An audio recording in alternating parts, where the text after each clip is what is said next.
I guess we'll just start. This is the first episode, Shannon, that you're on, and I'm Ooh. calling it CompanyCast because Mhm. it's the thepitts.company.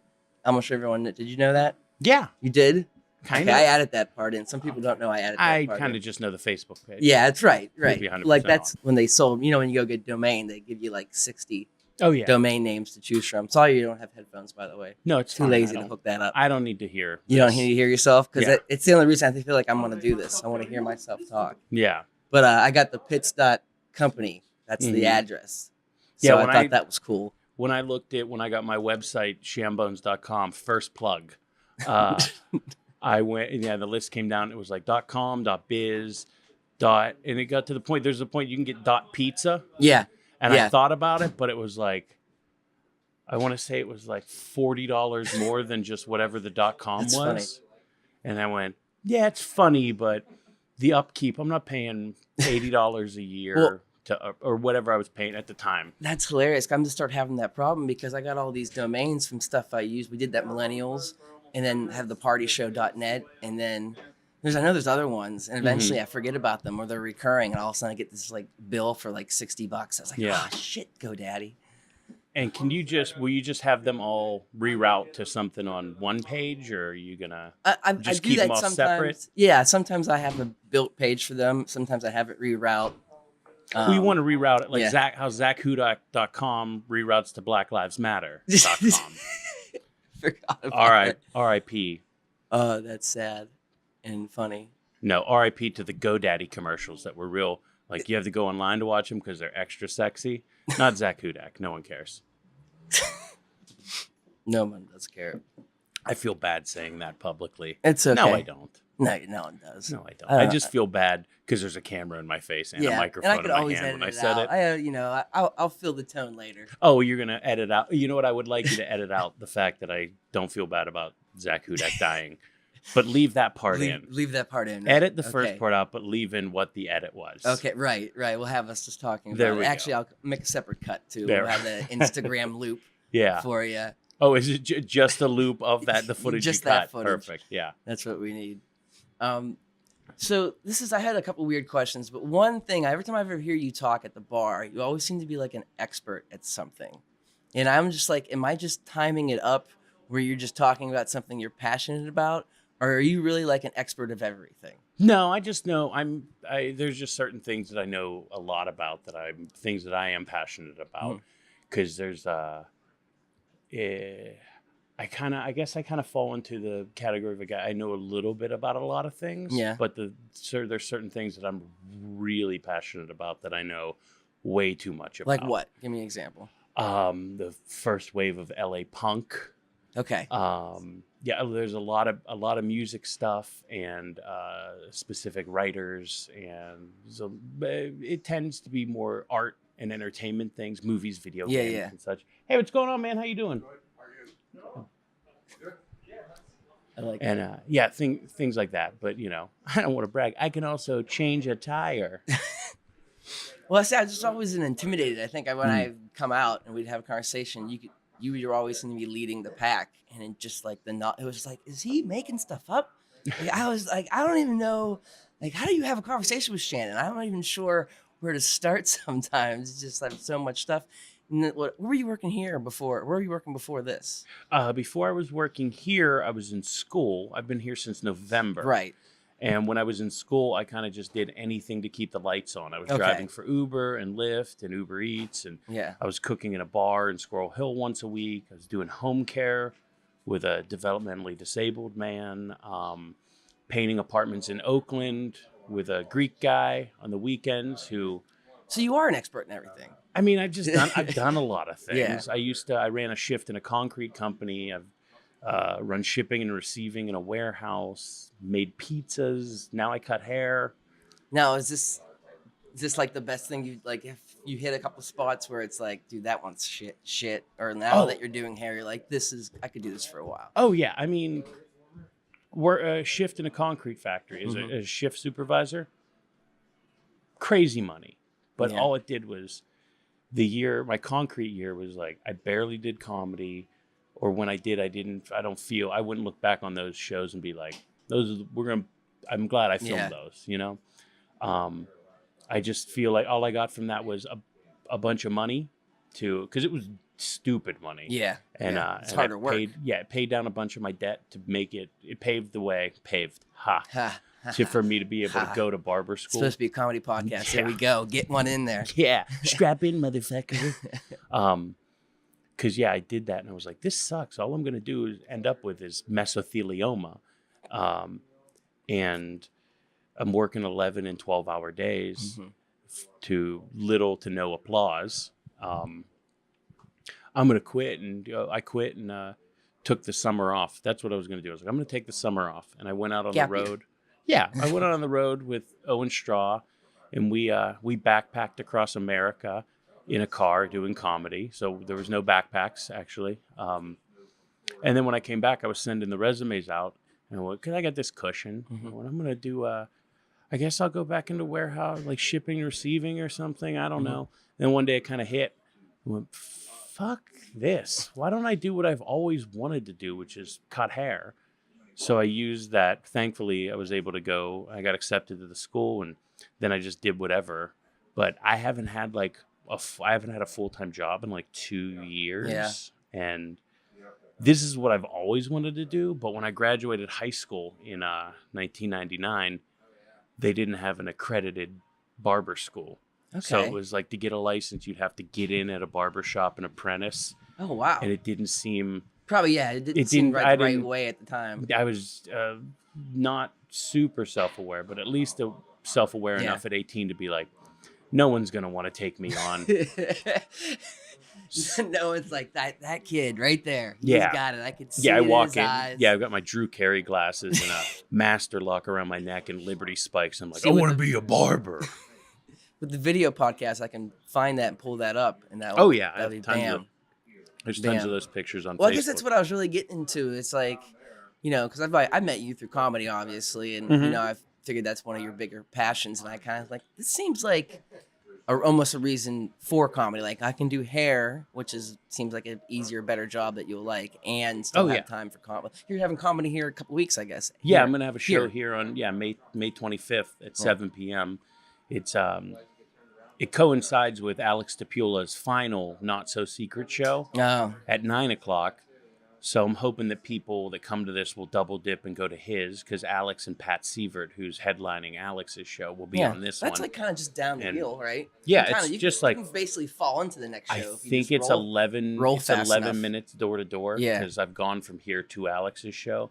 And I'm hoping that this is enjoyed by people, and then it can pick up that Not So Secret show mantle from Alex as it moves on. But so you got me now. I kind of want to come shoot that here because this is such an interesting. Oh, you're more than welcome to. Yeah. I kind of had that in mind. I went, well, let's see how the first one goes. But this is the perfect job because it's not like work. It's more. It's and secret about the secret show. The secret show is like my favorite showcase. Yeah, like it is more intimate than. It's people great. Are funnier. You hang out. It's looser. There's comedy is always better when the people that came there are like they've come for the show. You know? Like it's not like a ham bones. Like ham bones as in for instance on Thursday nights the open mic. I know using an open mic as a example, but for the scene, it makes sense. For ham bones, even for the weekend shows, sometimes you just get people that stumble in. They're like, "Oh, we just came to see comedy." Arcade. I'll use arcade. They came to see comedy. They don't care what it is. They just wanted to go. They wanted to see 90 minutes. They don't care if it's improv, sketch, stand up.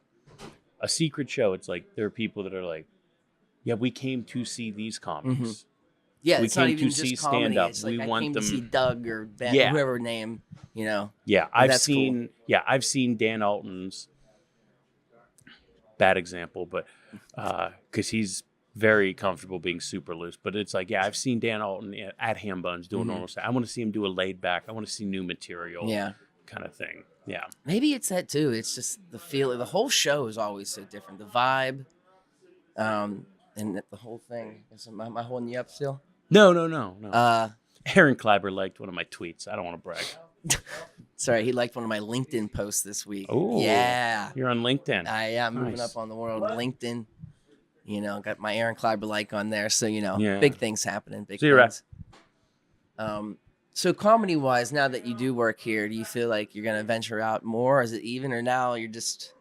Because you just finished an album. It wasn't even that long ago, right? Yeah, I did the album. It's coming up on I just had the year...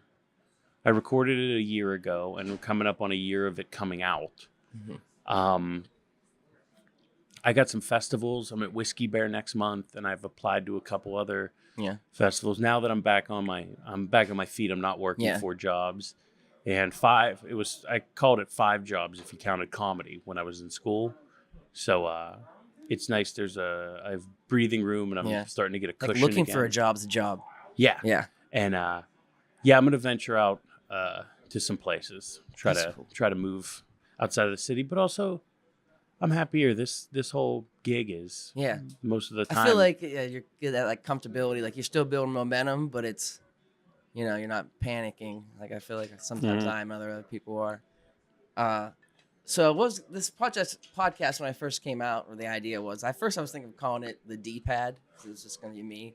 It was like Dustin's pad. Then I figured that the first time I had Matt on, he'd call it the D bag. Mm-hmm. And I was like, well, then that's okay.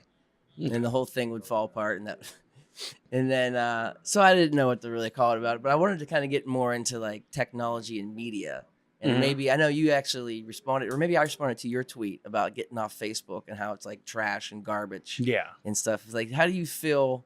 Like, because I always felt like social media and comedy kind of coincide for you to get an audience and people to show up to stuff. But in the last few years, I've like lost how to even fucking do it right. I feel like. Well, it's a necessary evil. I said that. I was like, I'm going to get off Facebook. Facebook's terrible. Too. And then the next day, Red goes, hey, I made you one of the administrators of the Facebook page.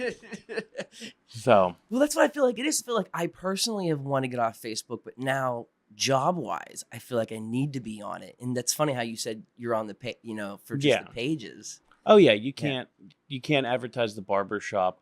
You can't be an administrator for the barbershop's page without a Facebook page. Right. I can't be in the comedy groups without a Facebook page. Now, I can hide everyone's posts or just not even read them. Yeah. That's fine, but... Which is difficult once you're in there. That's not happening. Yeah. I wake up in the morning and you look and it's like, 27 notifications.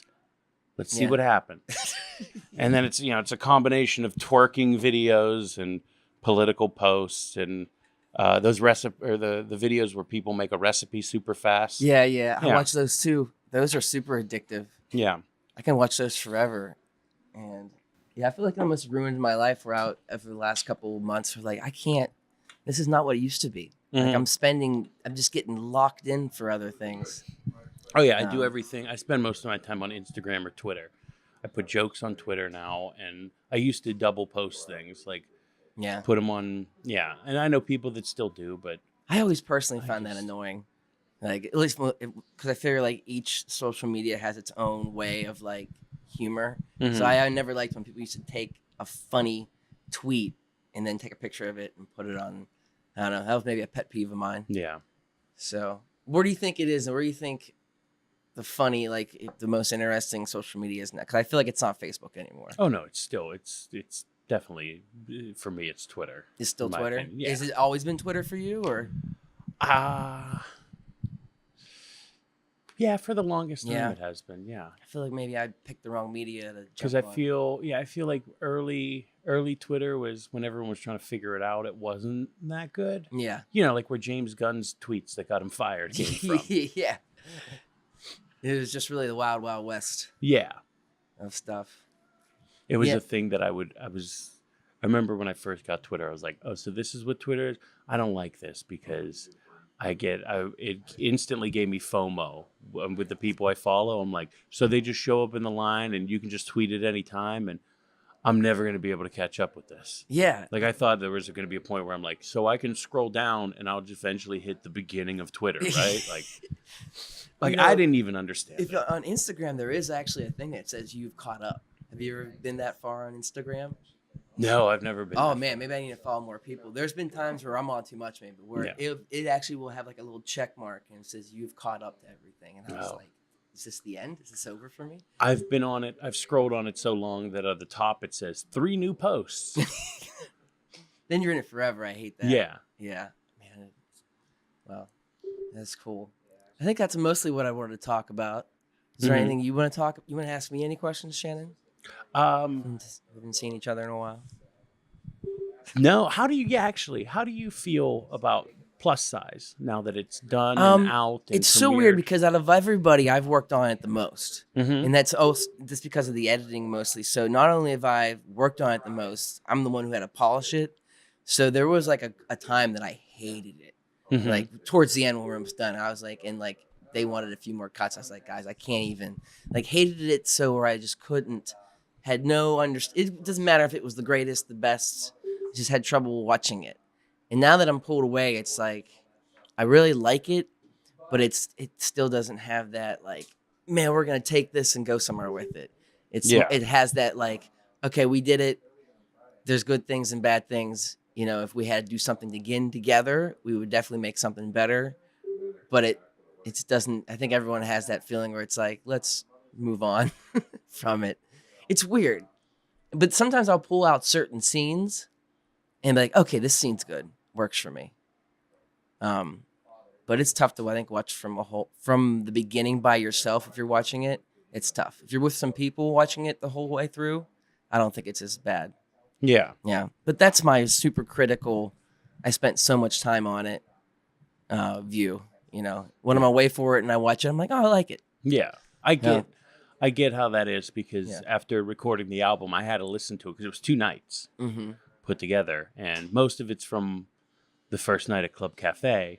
But there's some things from Hambones where I went, I like how this worked, or, you know, I did a joke that I forgot to do. Did you put them together? No, Ben Alexander did, and he did a fantastic job. But I like Ben. I had to listen to it so many times and make these notes and give him timestamps by the end of it.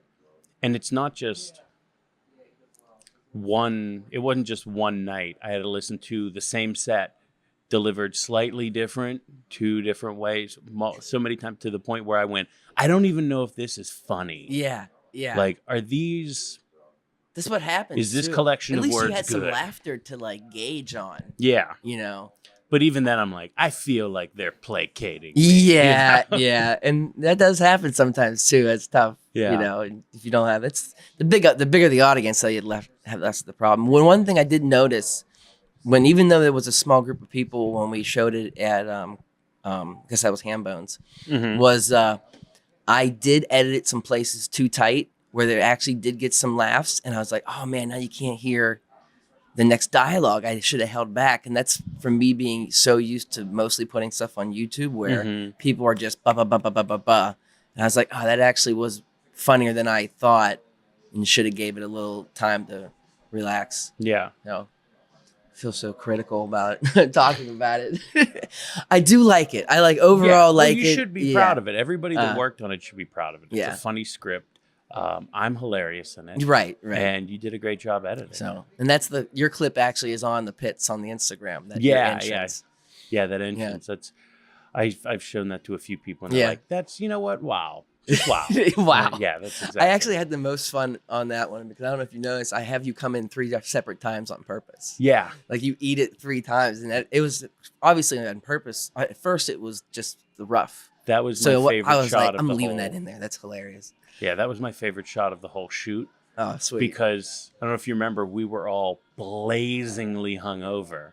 For that day? Because that was the night after the Burning Bridges Festival. I do remember you being very late that day. Yeah, because I slept in because me and Ray stayed at John's, and I know I went home at 4 a.m., and Ray stayed up a little longer than me. Everybody was just drinking and hammered, and I was I loved it because when I got to walk in the scene, it was like getting Lassie on camera. Because when I walked through that door, I got a bite of pudding. I was like, this is saving my life because I hadn't eaten. All I had was some water and coffee because I was going to the barbecue after that at John's house. That's funny. I was like, oh my God. That's great. You know, there are some times where I do want to go off and have that character have its own 5-minute short. Ray always talks about writing another idea, but who knows what he's doing.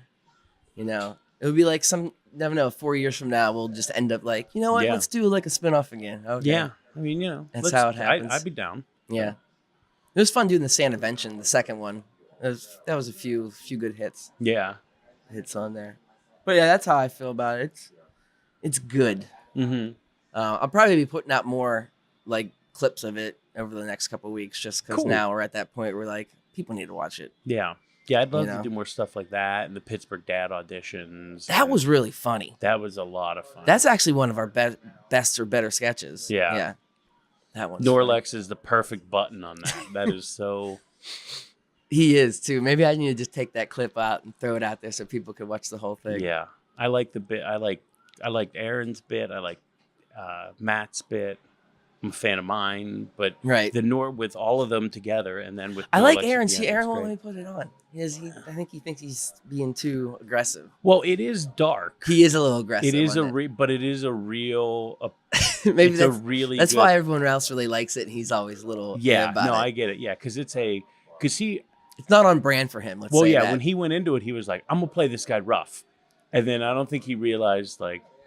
Maybe it's a thing when he saw it, he was like, oh, yeah, I forgot that I used to do that I act.